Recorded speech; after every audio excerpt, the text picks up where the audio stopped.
You have to understand the world they lived in. It wasn't like ours, not even close. For most people in the Middle Ages, life was short, filled with pain, and ended badly.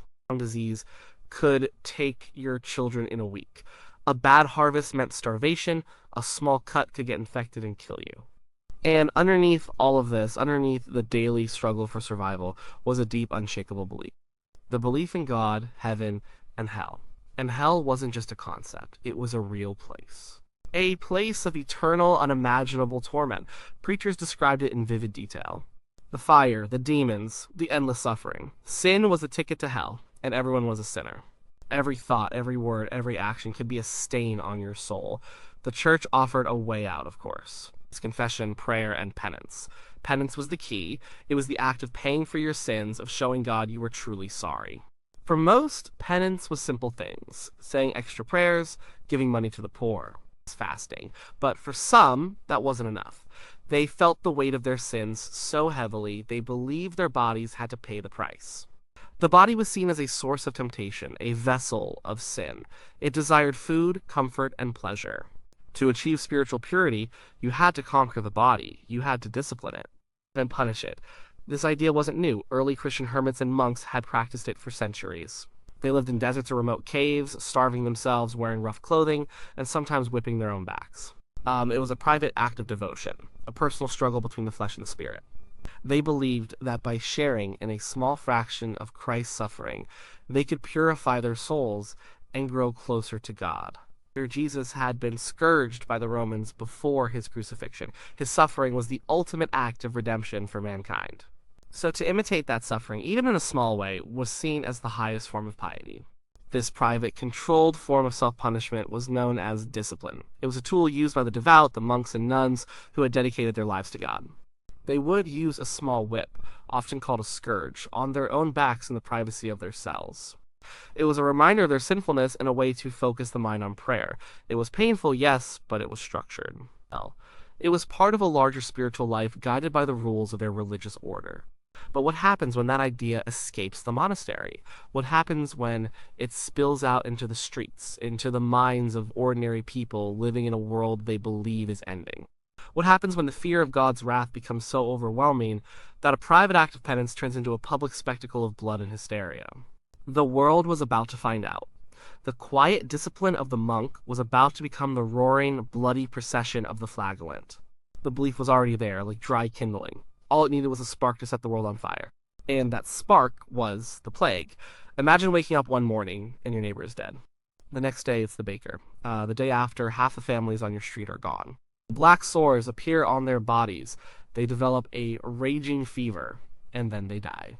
Quickly and horribly. This was the reality of the Black Death. It arrived in Europe in the mid-14th century, and it didn't just kill people. It destroyed the world as they knew it. No one understood where it came from. Doctors were useless. Prayers seemed to go unanswered. The sheer scale of the death was apocalyptic. In some towns, half the population died. In others, it was more. Carts rolled through the streets every morning with the driver calling out, "Bring out your dead."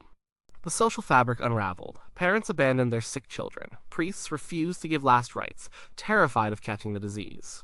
The world felt like it had been abandoned by God, and that was the only explanation that made sense to them. This had to be God's punishment, the end of days prophesied in the Bible. Humanity had become so corrupt, so sinful, that God had unleashed his fury upon the earth.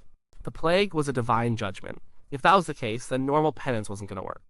A few extra prayers weren't going to stop the apocalypse. They needed something drastic. Something huge. A penance so great, so visible, and so painful that God would have to notice.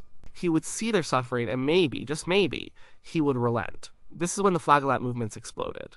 They weren't entirely new. There had been smaller processions before, but the Black Death turned it into a mass phenomenon.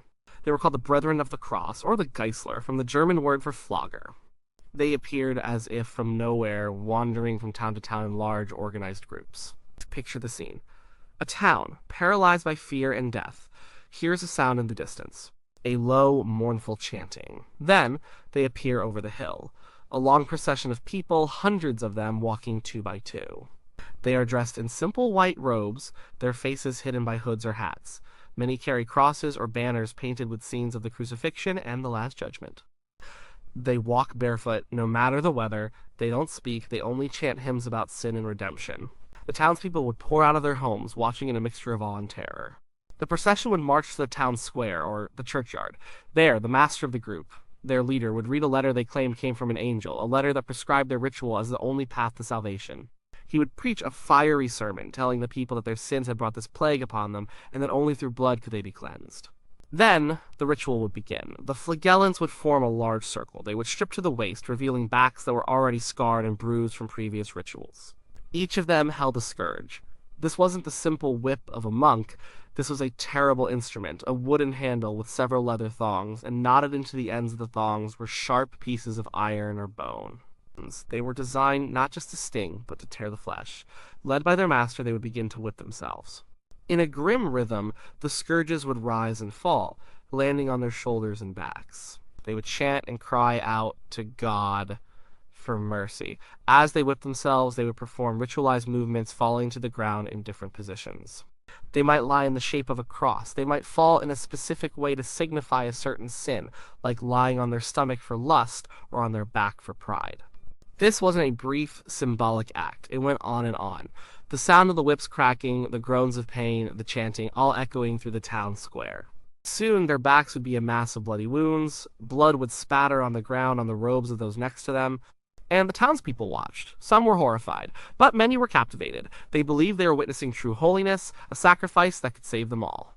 They would cry, pray, and some would even join in, grabbing whips and lashing their own bodies. They saw the flagellants as living saints, their blood a holy relic that could ward off the plague. The movement was spreading like a firestorm across a Europe that was already burning. Let's talk about the ritual itself. The raw physical reality of it. It's easy to think of it as just whipping, but it was so much more than that. It was a highly structured, brutal piece of public theater designed for maximum psychological and physical impact. First, the tools. The scourge, or flagrum, was a purpose-built instrument of pain. The handle was simple, just a piece of wood, but the business end was what made it so gruesome. 3 or 4 leather tails, maybe 1.5 feet long. At the end of each tail, they would securely knot a piece of metal. Sometimes it was a small, sharp star. Other times it was a bent nail or a sharpened piece of iron that looked like a hook. The idea was not just to strike the skin, but to bite into it, to rip it open. With every swing, these metal points would tear at the flesh, pulling away small pieces, ensuring a flow of blood. This wasn't a tool of discipline, it was a tool of mutilation. The procession itself was part of the ritual. The flagellants had strict rules. A typical pilgrimage lasted for 33.5 days, 1 day for each year of Christ's life on earth. During this time, they were forbidden from speaking to women, bathing, or sleeping in a comfortable bed. They traveled from town to town, performing the ritual twice a day, once in the morning and once in the evening. At night, they would sleep on straw in a church or a barn if the town allowed it. When they arrived in a town square, the ceremony would begin. After the sermon, they would form their circle and the whipping would start. The master would often lead the pace, and they would all move in a grim unison. The first few lashes would break the skin. After that, with every swing, the metal tips would catch in the open wounds, tearing them wider. The pain must have been immense, a white-hot, searing agony, but they were taught to embrace it. Pain was proof of their sincerity. Pain was penance. Pain was prayer. They would circle, whipping themselves over their shoulders, first one side, then the other. The thuds of the scourges hitting flesh, the wet sound of blood, the rhythmic chanting, it would have created a hypnotic, terrifying atmosphere.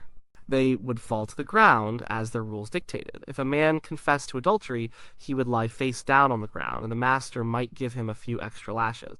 If another confessed to perjury, he would lie with 3 fingers outstretched, and the master would strike his hand.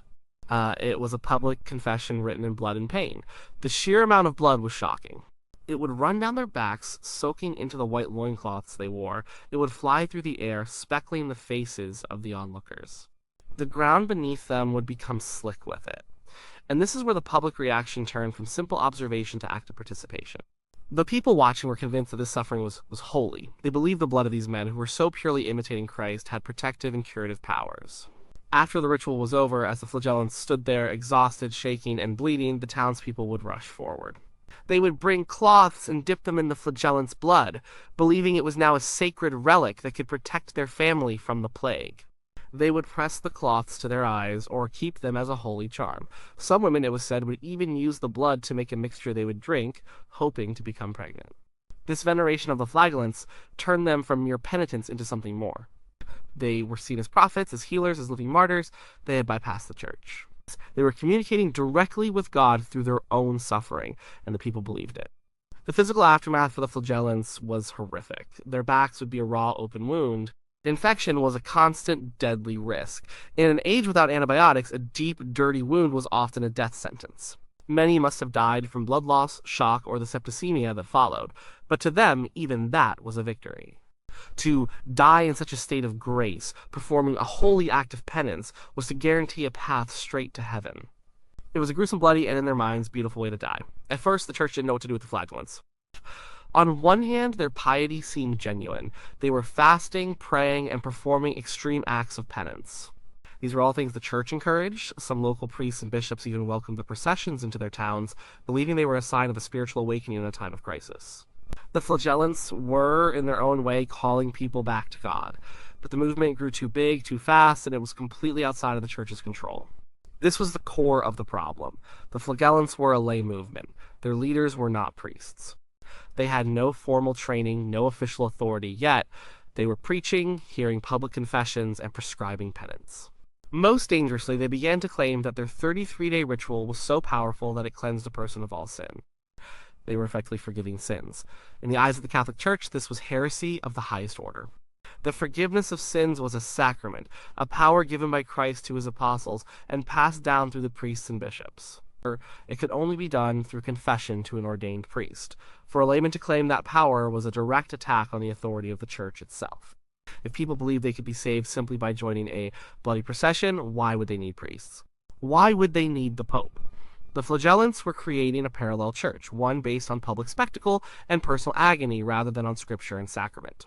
As the movement's popularity swelled, its theology became more radical and its actions more dangerous. The leaders, or masters, began to wield immense power. They claimed to have direct revelations from God. They criticized the established clergy, calling them corrupt and greedy, which often resonated with the common people who felt abandoned by their spiritual leaders during the plague. Then things took an even darker turn. The flagellants needed someone to blame for the plague besides themselves. While their core belief was that it was punishment for humanity's sins, they began to direct their anger outwards. They started preaching that Jewish people were to blame, reviving old hateful lies that they were poisoning wells or had somehow brought God's wrath upon Christendom. When a flagellant procession arrived in a town with a Jewish quarter, the atmosphere became incredibly dangerous. Whipped into a frenzy by their own rituals and the sermons of their masters, the flagellants would lead mobs to attack Jewish homes and synagogues. They were responsible for dozens of massacres across Germany and the Low Countries. They had transformed from a movement focused on self-punishment into one that inflicted horrific violence on others. This was something the authorities, both secular and religious, could not ignore. The turning point came in October 1349. Pope Clement VI, who had been watching the movement with growing alarm from his court in Avignon, issued a papal bull. It was a formal decree condemning the flagellants in the strongest possible terms. He declared them heretical, disobedient, and a threat to the soul of every Christian. He accused them of being motivated by vanity and of spreading dangerous and false doctrines. He forbade anyone from joining their processions and ordered all rulers, both kings and bishops, to suppress them by any means necessary. The Pope's decree gave secular rulers the justification they needed. Until then, many had been hesitant to act against a movement that was so popular with the common people. Now, they had the full backing of the church. Knights and city guards began to confront the processions, breaking them up and arresting their leaders. Some masters were tried for heresy and burned at the stake.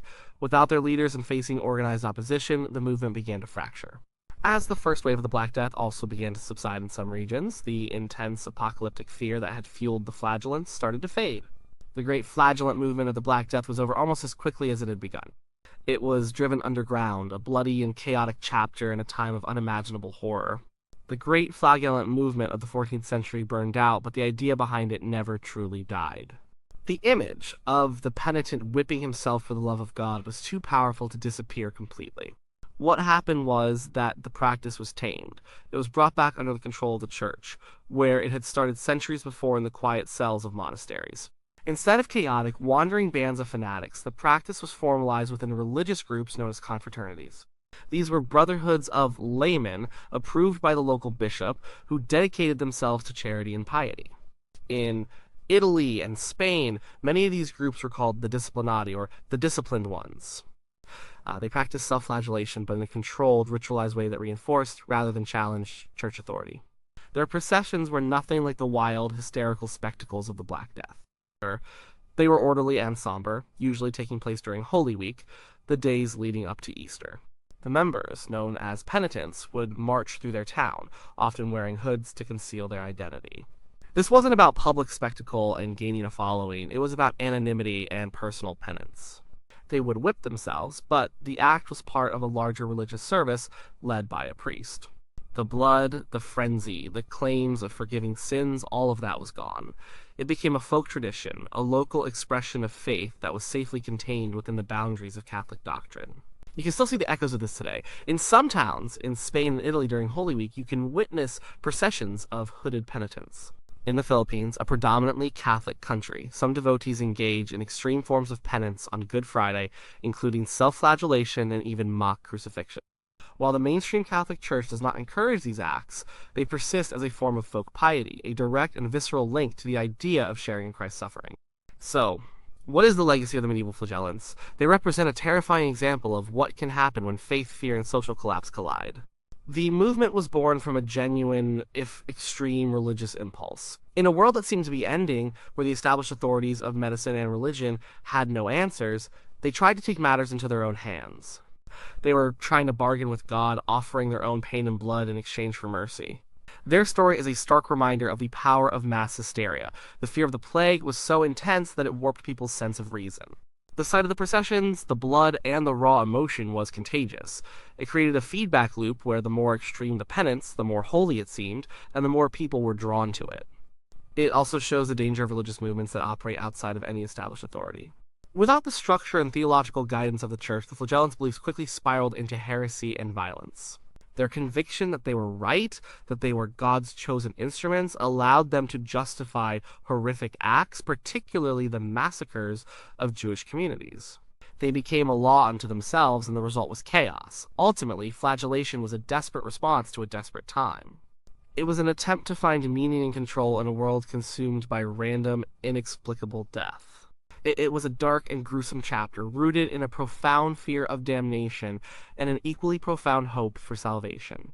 The image of a person willingly tearing their own flesh in the belief that their suffering could save the world is a disturbing and powerful testament to the extremes of human faith in the face of utter devastation. It's a window into a mindset so different from our own, a world where the lines between piety, madness, and violence could become terrifyingly blurred.